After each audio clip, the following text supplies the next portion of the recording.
Nadie miraba a Valeria Santos cuando entraba en el edificio. Y eso era exactamente lo que ella necesitaba.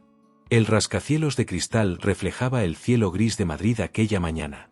120 metros de altura. 47 plantas. Más de 2000 empleados. Y el 51% de todo eso le pertenecía a ella. Pero nadie lo sabía. Ni siquiera el hombre que acababa de empujarla con el hombro frente al ascensor ejecutivo. El personal administrativo usa el otro elevador, dijo sin mirarla. Valeria bajó la mirada. Fingió incomodidad. Lo siento. Siempre decía lo mismo. Llevaba ropa sencilla. Sin maquillaje llamativo. Sin joyas. Un bolso viejo. Parecía una empleada más. Pero hacía apenas 9 días había firmado documentos que la convertían en la mayor accionista del Grupo Altavilla. Un imperio financiero con inversiones en España, Miami, Nueva York y Ciudad de México. Su padre biológico había muerto hacía 3 meses. Un hombre que nunca la reconoció públicamente.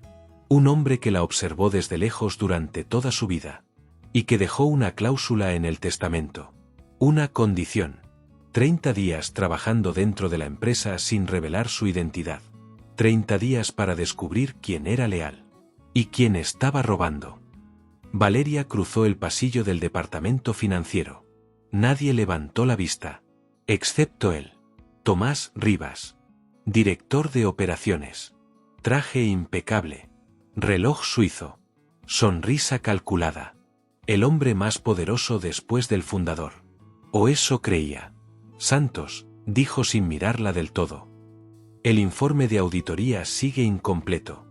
Lo entregué ayer. Tomás levantó la vista lentamente. Entonces alguien lo hizo mal. Silencio. Revísalo otra vez. No era una sugerencia. Era una orden. Valeria asintió. Pero algo le llamó la atención. Sobre el escritorio de Tomás había un documento abierto. Un reporte de transferencias internacionales. Destino, Delaware. Cantidad, 3,8 millones de euros. Firma de aprobación, T. Rivas. Ella no dijo nada.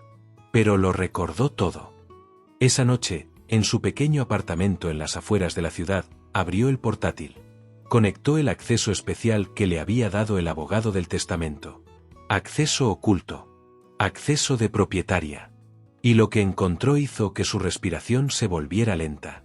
Durante los últimos 4 años habían salido más de 27 millones de euros hacia empresas fantasma en Estados Unidos. Firmas digitales manipuladas. Autorizaciones internas alteradas. Y el patrón siempre llevaba al mismo nombre. Tomás Rivas. Pero él no era tan estúpido. Alguien más estaba detrás. Alguien que sabía que el fundador estaba enfermo. Alguien que creyó que nadie revisaría nada después de su muerte. Al día siguiente ocurrió algo extraño. Valeria llegó y su acceso al sistema estaba bloqueado. Su escritorio había sido movido. Y Recursos Humanos la estaba esperando. Hay una queja formal contra usted, dijo la mujer sin levantar la vista.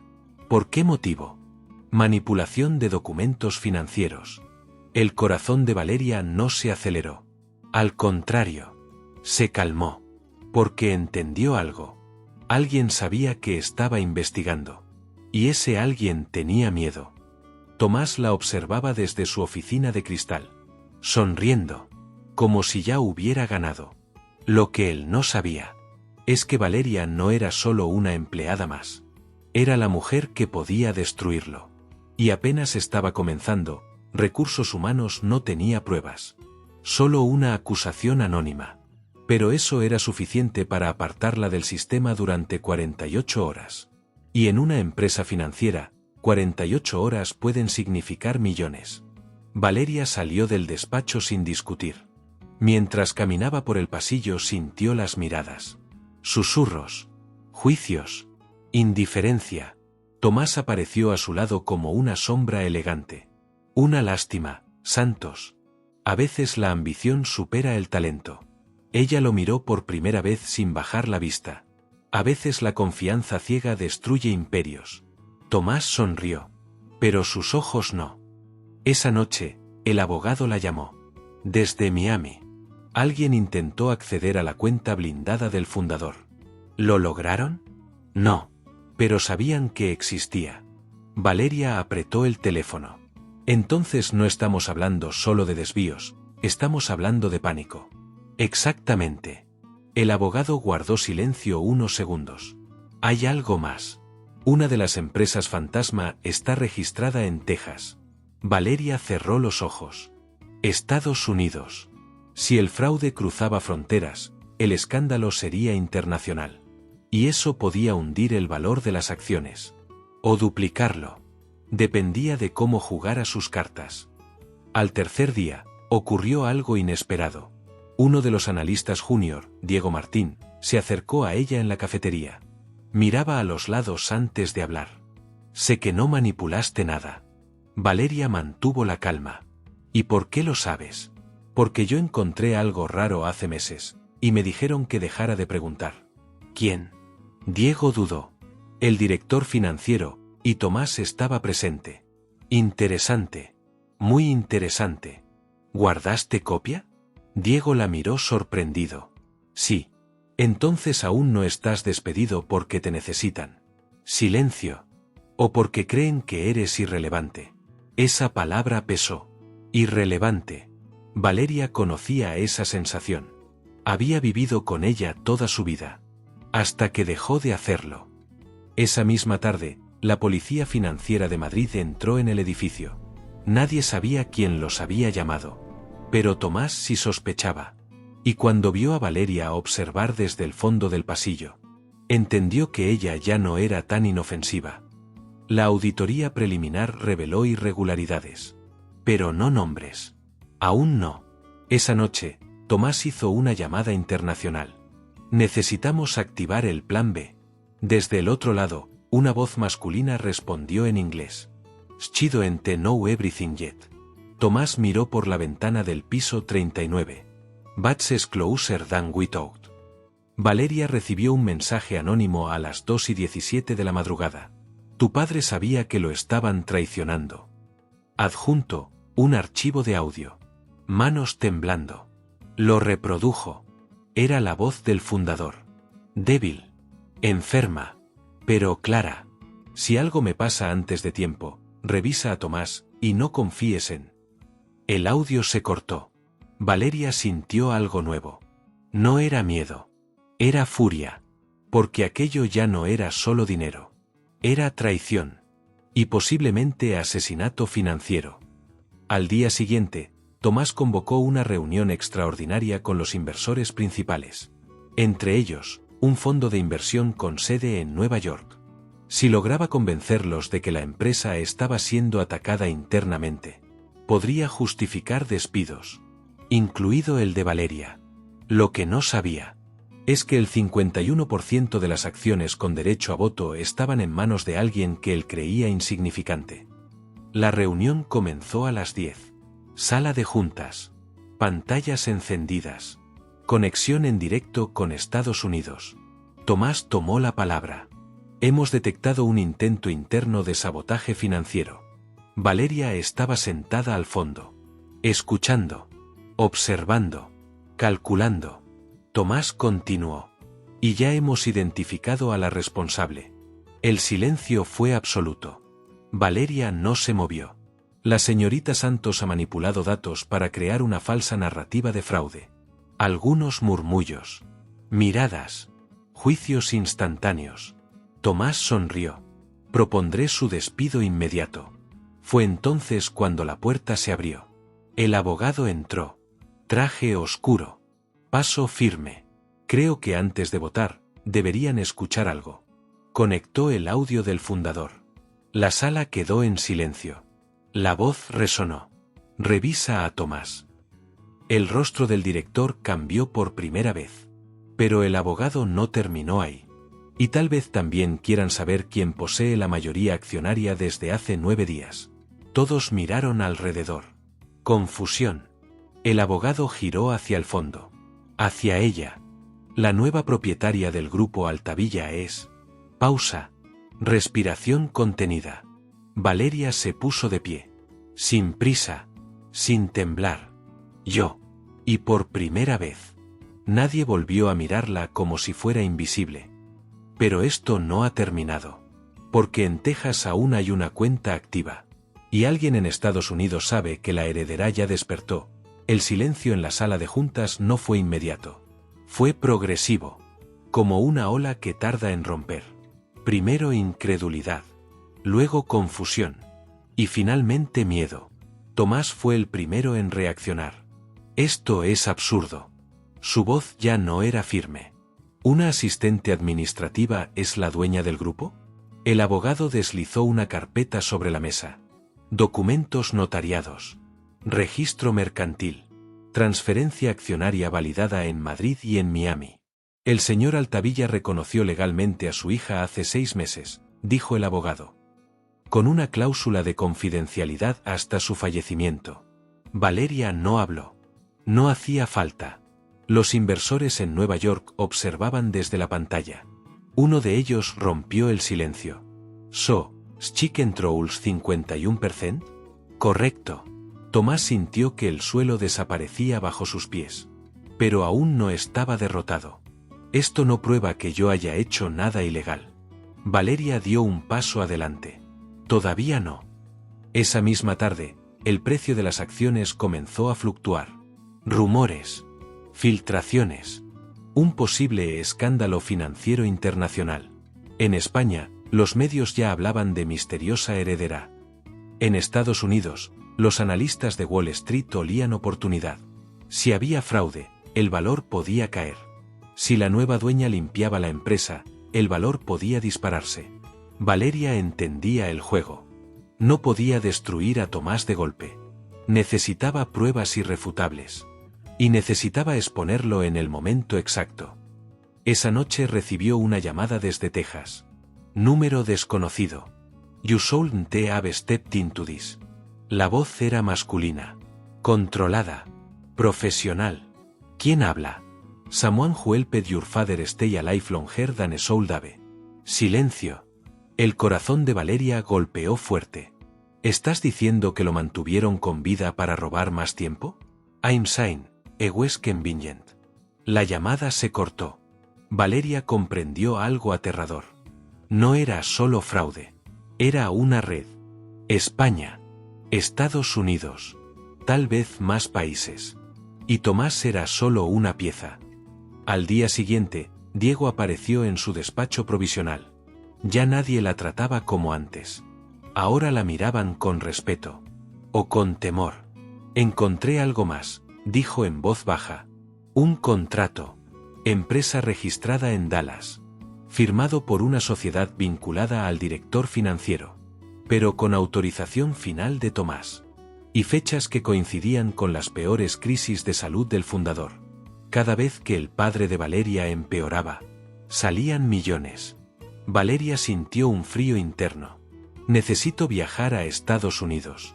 El abogado negó con la cabeza. Es arriesgado. Más arriesgado es quedarme aquí sin saber quién mueve los hilos. Tomás, mientras tanto, activó su último recurso. Convocó al consejo interno. La nueva propietaria es inexperta, dijo. Impulsiva. Puede hundir la empresa con una investigación pública. Algunos miembros dudaron.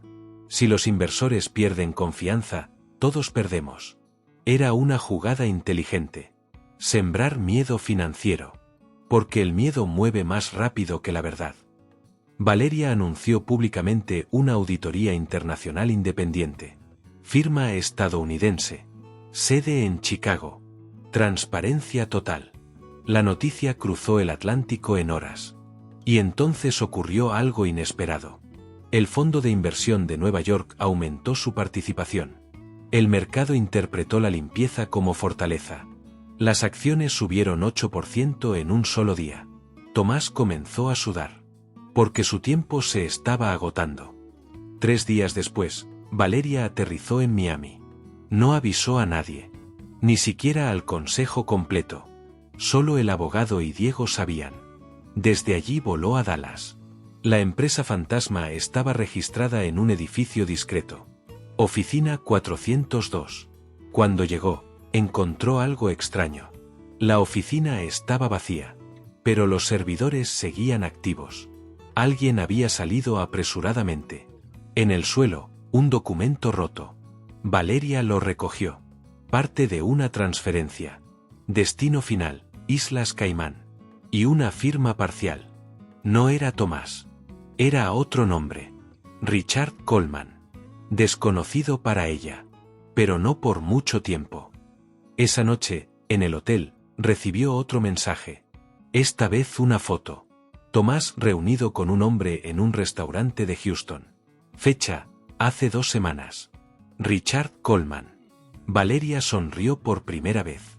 Ya no era intuición. Era estructura. Red organizada. Fraude transatlántico. Y ella estaba en el centro. En Madrid, la policía financiera comenzó a actuar con mayor fuerza. Congelaron cuentas. Interrogaron al director financiero. Y él habló. Siempre hablan cuando sienten que el líder cae. Tomás coordinaba todo, confesó. Pero no actuaba solo. Nombre mencionado, Richard Coleman. Estados Unidos. El círculo comenzaba a cerrarse. Pero Tomás aún tenía una carta. Una última. Y la jugaría sin importar las consecuencias. Porque cuando alguien que vive del poder siente que lo pierde, se vuelve impredecible. Esa noche, mientras Valeria regresaba al hotel en Dallas, un coche comenzó a seguirla. Sin luces altas. Distancia constante. Demasiado constante. Ella lo notó. Y por primera vez desde que todo comenzó, sintió verdadero peligro físico. No financiero. No legal. Personal. El coche aceleró. Se acercó demasiado. Intentó forzarla a cambiar de carril. Valeria mantuvo el control. Respiración firme. Giró hacia una zona iluminada frente a una comisaría. El coche desapareció. Pero el mensaje fue claro. Esto ya no era solo dinero. Era supervivencia.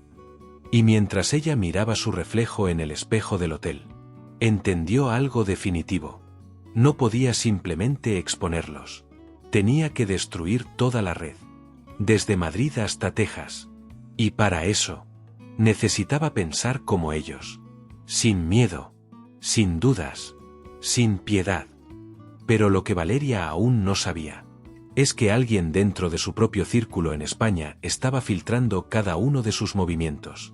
Y la próxima traición no vendría desde Estados Unidos. Vendría desde casa. El vuelo de regreso a Madrid fue silencioso. Valeria no durmió. Revisó cada documento descargado de los servidores en Dallas. Transferencias cruzadas. Sociedades pantalla. Correos encriptados. Y un patrón repetido. Cada movimiento grande coincidía con decisiones internas aprobadas por el Consejo. Alguien dentro del Consejo sabía. O peor. Alguien dentro del Consejo participaba. Cuando aterrizó, el abogado la estaba esperando. Pero no estaba solo. Diego también estaba allí. Demasiado nervioso. Demasiado pálido. Tenemos un problema, dijo el abogado mientras caminaban hacia el coche. Habla. Alguien filtró a la prensa que tú viajaste a Estados Unidos para ocultar activos. Valeria se detuvo. Eso es imposible. Solo 3 personas sabían. Silencio. El aire se volvió más pesado. 3 personas. Ella. El abogado. Diego. Esa noche convocó a ambos en su despacho privado. Sin asistentes. Sin cámaras. Sin teléfonos. Voy a hacer una sola pregunta, dijo con calma. Y necesito una sola verdad. Miró primero al abogado. Años de trayectoria. Reputación sólida. Luego miró a Diego. Joven. Ambicioso. Brillante. ¿Quién habló? Diego bajó la mirada. Un segundo demasiado largo. Valeria sintió el golpe antes de escuchar la confesión. No quería traicionarte, dijo él. Me ofrecieron dinero. Silencio absoluto. ¿Quién? Un intermediario. Nunca vi a Tomás directamente. ¿Cuánto? Diego tragó saliva. 200.000 euros. Valeria no levantó la voz. Eso fue lo que más lo quebró. ¿Y cuánto crees que vale tu integridad? Diego no respondió, porque ya sabía la respuesta. 0. El abogado habló primero. Podemos denunciarlo ahora mismo.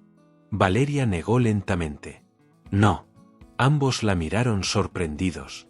Si lo denunciamos, Tomás sabrá que sabemos. Necesitamos que crea que sigue teniendo control. Diego levantó la vista. ¿Vas a despedirme? Valeria lo observó durante unos segundos. No todavía. Eso fue peor. Porque ahora Diego entendía que estaba dentro. Pero bajo vigilancia. Y que cualquier error lo hundiría. 2 días después, la Auditoría Internacional entregó el informe preliminar. Fraude confirmado. 32,4 millones de euros desviados. Conexiones en Texas. Cuentas en Islas Caimán. Firmas autorizadas desde la oficina de Tomás. El Consejo no pudo ignorarlo. Se convocó una votación de emergencia. Suspensión inmediata del director de operaciones. Pero Tomás no apareció. Su oficina estaba vacía. Su teléfono apagado. Su ordenador limpio. Demasiado limpio. Había huido. La noticia explotó en medios españoles y estadounidenses. Escándalo financiero transatlántico. Red de fraude entre Madrid y Texas. El mercado reaccionó con volatilidad. Las acciones cayeron 6%. Luego subieron 11% cuando se anunció cooperación total con autoridades federales de Estados Unidos. Valeria entendía algo fundamental. La transparencia estaba generando confianza. Y la confianza generaba dinero. El RPM no estaba en el drama. Estaba en la resolución inteligente del drama. Pero aún faltaba Richard Coleman. Y si Tomás había escapado, significaba que alguien lo ayudó. Alguien con acceso interno. Valeria revisó nuevamente los registros de acceso nocturnos al edificio durante la última semana. Una tarjeta había sido usada a las 3:12 de la madrugada. Acceso restringido. Nivel Consejo. Nombre: Arturo Beltrán. Miembro del Consejo desde hace 12 años. Amigo personal del fundador. O eso parecía. Arturo fue citado discretamente. Entró confiado. Seguro. ¿En qué puedo ayudarte, Valeria? Ella deslizó el registro sobre la mesa. Estuviste en el edificio la noche antes de que Tomás desapareciera. Arturo no se alteró. Trabajo tarde. En el despacho de Tomás. Silencio. Eso es una acusación seria. No es una acusación. Es un registro digital. Arturo sonrió levemente. Tu padre confiaba en mí. Valeria sostuvo su mirada. Mi padre también confiaba en Tomás. La sonrisa desapareció. Esa misma tarde, las autoridades estadounidenses emitieron una orden de investigación formal contra Richard Coleman. Y algo inesperado ocurrió. Richard habló. Para reducir su condena. Reveló correos. Grabaciones. Acuerdos firmados digitalmente. Y en uno de esos documentos aparecía una firma secundaria. Arturo Beltrán. No era solo cómplice. Era socio estratégico. La mente financiera detrás de la red. Tomás había sido el ejecutor visible. Arturo, el cerebro silencioso. Valeria entendió entonces la dimensión real. No estaba limpiando una empresa. Estaba desmantelando una organización construida durante años. Y si Arturo había ayudado a escapar a Tomás, significaba que el dinero aún no estaba completamente recuperado. 3 noches después, recibió un correo encriptado. Sin remitente. Solo una frase. Si quieres recuperar todo, ven sola.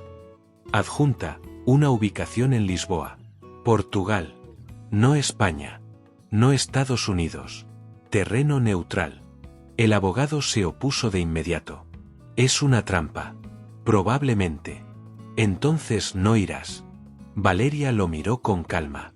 Si recupero el dinero, no solo salvo la empresa. La convierto en más fuerte que antes. Y en el mundo financiero, la fuerza se paga caro. El viaje fue discreto. Sin escoltas visibles. Sin prensa. Solo ella. El encuentro fue en un puerto privado. Y allí estaba Tomás, más cansado, más delgado, pero aún orgulloso. Eres más inteligente de lo que pensé, dijo él. Y tú menos leal de lo que creí. Tomás rió. No se trata de lealtad.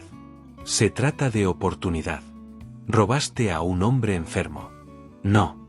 Aproveché un vacío de poder. Silencio tenso. Arturo pensó que nunca aparecerías. Valeria sintió el golpe interno. ¿Arturo está aquí? Tomás negó. Arturo ya salió del juego. Con su parte. ¿Cuánto queda? Tomás la miró fijamente. Suficiente para que vengas sola a hablar conmigo. Y entonces dijo algo que cambió todo. Tu padre sabía que Arturo estaba involucrado. Valeria sintió que el aire desaparecía por un segundo. Eso es mentira. No. Lo sabía. Y aún así lo mantuvo cerca. ¿Por qué? Tomás sonrió.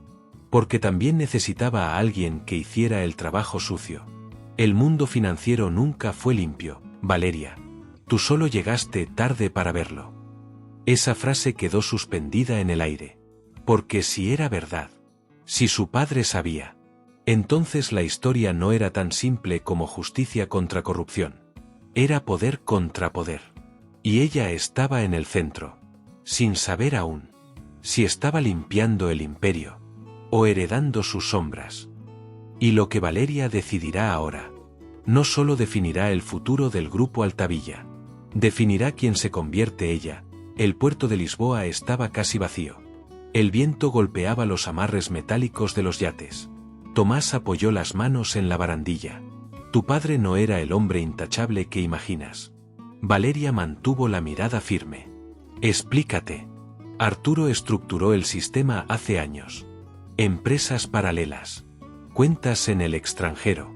Era un colchón financiero, por si el imperio caía. Eso no justifica robar. No era robo al principio. Era estrategia fiscal agresiva. Después, se volvió ambición. Silencio. El mar chocaba contra el muelle. ¿Mi padre sabía que desviaban dinero? Tomás la miró con algo que parecía cansancio real. Sabía que existían las estructuras. No sabía cuánto Arturo y yo movíamos después. ¿Después de qué? Después de que los médicos le dieran 6 meses de vida. Valeria sintió un nudo en el estómago. Cuando un líder está muriendo, todos empiezan a calcular. Esa frase dolió porque sonaba verdadera. ¿Cuánto puedes recuperar? Preguntó ella. Tomás la observó con sorpresa. ¿No vas a entregarme ahora mismo? Responde. Tomás dudó unos segundos. 22 millones están aún accesibles. El resto está disperso. ¿Dónde? Caimán. Parte en Houston. Parte invertida en criptoderivados. Valeria procesó rápido. Si recuperaba 22 millones, no solo estabilizaba la empresa, la fortalecía públicamente. Las acciones podrían subir más de 15%. En Estados Unidos eso sería interpretado como liderazgo firme. En España, como justicia ejemplar. Alto impacto financiero. Alto impacto mediático. Alto RPM narrativo. Te ofrezco un trato, dijo Tomás. No estás en posición de ofrecer nada. Sí lo estoy. Arturo ya salió del radar.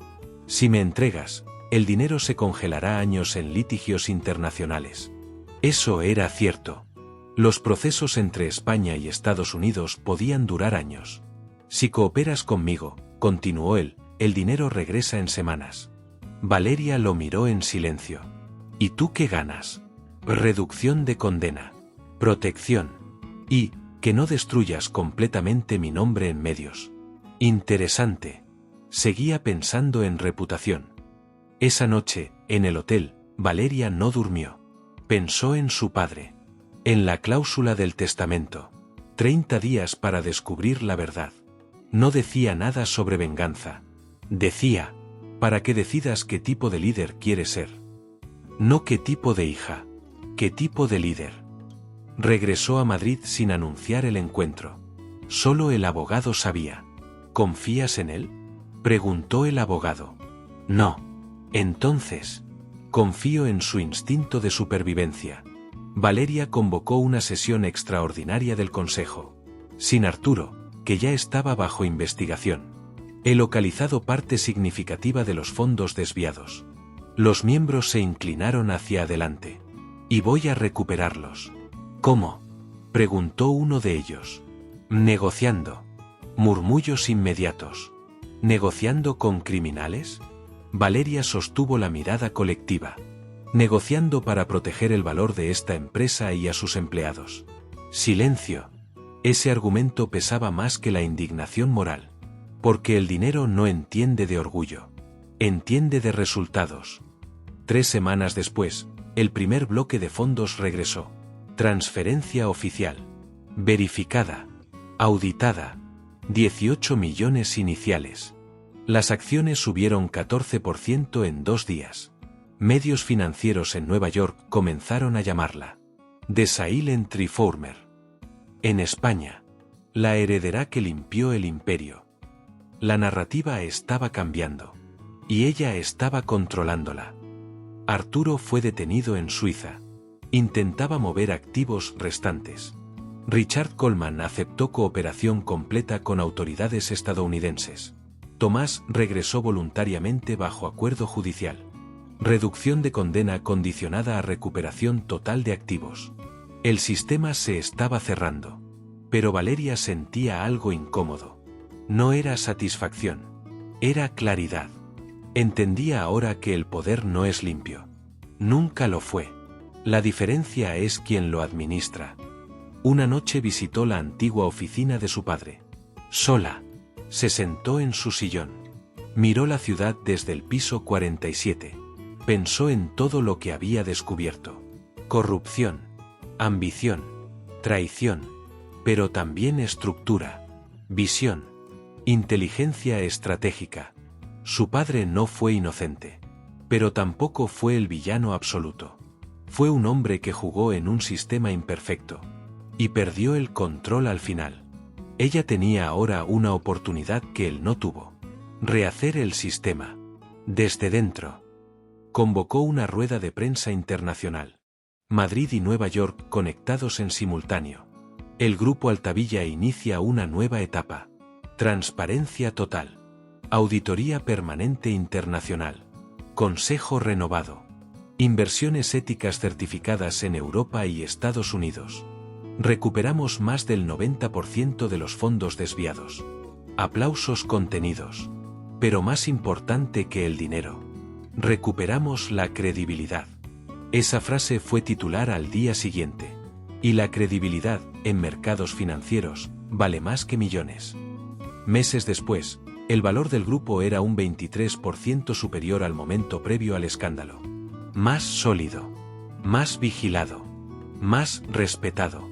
Diego permaneció en la empresa, bajo supervisión, aprendiendo que la segunda oportunidad pesa más que el dinero rápido. Tomás cumplía condena reducida. Arturo enfrentaba juicio internacional. Y Valeria ya no era invisible, pero tampoco era ingenua. Una noche, en el mismo edificio donde nadie la miraba al entrar, caminó hacia el ascensor ejecutivo. El mismo donde la habían detenido semanas atrás. Un empleado joven la miró nervioso. ¿Este ascensor es solo para directivos? Valeria sonrió levemente. Es para quien asume responsabilidad. Entró. Las puertas se cerraron. Y mientras el ascensor subía, entendió la lección final. El dinero amplifica lo que eres. Si eres corrupto, te hace más corrupto. Si eres fuerte, te hace más firme. Y si eres invisible, te da la oportunidad de observar antes de actuar. Ella observó, actuó, y transformó un imperio. El ascensor llegó al piso 47. Valeria no salió de inmediato. Se quedó mirando su reflejo en el espejo. La llamada desde Texas no fue casual. No era amenaza vacía. Era advertencia. Algunas raíces son más profundas. Eso significaba una cosa. El sistema no había nacido con Tomás. Ni con Arturo. Era anterior. Mucho más antiguo. Esa noche volvió a abrir el archivo oculto de su padre. Revisó cada documento. Cada sociedad histórica. cada acta de constitución desde los primeros años del Grupo Altavilla. Y entonces lo vio. Un nombre repetido en los orígenes. Un socio fundador silencioso. Participación mínima. Nunca expuesto públicamente. Presente en las primeras estructuras internacionales. Presente antes de que Arturo siquiera entrara. Nombre, Samuel R. Keller. Residencia actual, Houston, Texas. El mismo estado. El mismo lugar desde donde vino la última llamada. Valeria sintió una claridad fría recorrerle el cuerpo. Esto no empezó hace 4 años. Empezó hace décadas.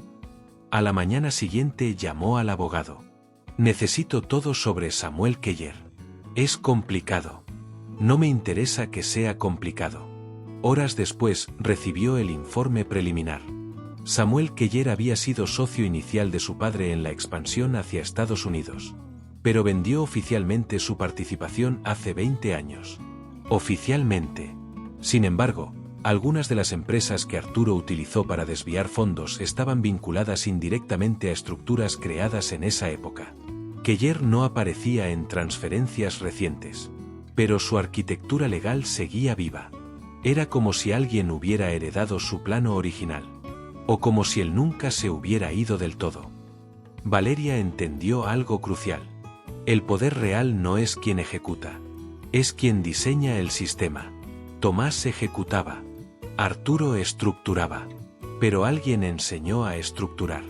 Y si Keller seguía activo en Houston, entonces la historia no estaba cerrada. Solo había cambiado de escenario. Esa noche recibió un correo sin asunto. Sin texto. Solo una fotografía. Su padre. Mucho más joven. Estrechando la mano de Samuel Keller frente a un edificio en construcción. En la parte inferior de la imagen, una frase escrita digitalmente. El imperio fue de 2.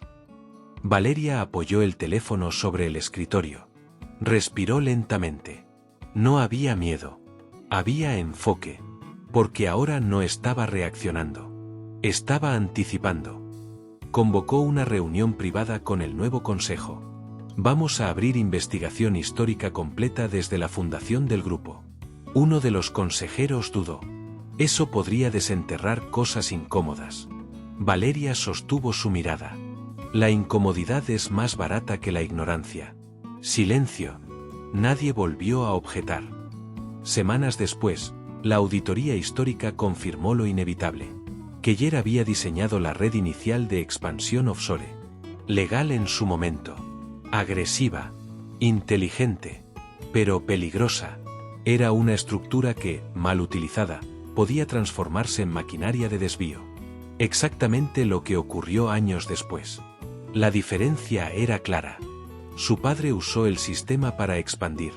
Otros lo usaron para drenar. El teléfono volvió a sonar una noche. Mismo prefijo. Texas. Valeria atendió sin hablar primero. La voz era distinta esta vez. Más madura. Más tranquila. You found the old architecture. Ella no respondió. Your father Andy built something extraordinary. Y algo peligroso, contestó ella en inglés perfecto. Breve silencio. Power always is. ¿Qué quieres? Saber si vas a destruirlo, o perfeccionarlo. Valeria caminó hacia la ventana del piso 47. Miró Madrid iluminada. Lo voy a limpiar. Cleaning reduces speed. Corruption reduces longevity. Silencio. Samuel Keller rió suavemente al otro lado. You are more like him than you think. Valeria respondió con calma absoluta. No. Soy más estratégica. Y colgó. Esa fue la última llamada. No hubo amenazas. No hubo chantajes. Porque ahora ambos sabían algo. Ella entendía el sistema. Y sabía cómo blindarlo. Un año después. Grupo Altavilla era oficialmente uno de los conglomerados financieros con mayor índice de transparencia en Europa. Presencia sólida en Nueva York. Expansión controlada en Texas. Gobernanza auditada en tiempo real. El valor de mercado se duplicó. Pero ese no fue el verdadero triunfo. El verdadero triunfo fue invisible. Las estructuras antiguas fueron rediseñadas. Las lagunas cerradas. Las rutas opacas selladas. Sin destruir el imperio. Sin dinamitar su base. Reprogramándolo desde dentro. Una tarde, mientras salía del edificio, el mismo empleado joven del ascensor la detuvo. Señora, ¿alguna vez pensó en vender todo y empezar de cero? Valeria sonrió levemente. Empezar de cero es fácil. Transformar lo que ya existe es liderazgo. El joven asintió. Ella caminó hacia la salida principal. Ya nadie la ignoraba, pero tampoco buscaba que la miraran, porque había entendido la lección final. El poder no se demuestra gritando. Se demuestra cuando puedes destruir. Y eliges construir mejor. Esa noche, sola en su despacho, abrió el último archivo guardado por su padre. Solo una frase. Si llegaste hasta aquí, el imperio ya no es mío. Es tuyo. Y ahora, es diferente. Valeria cerró el portátil.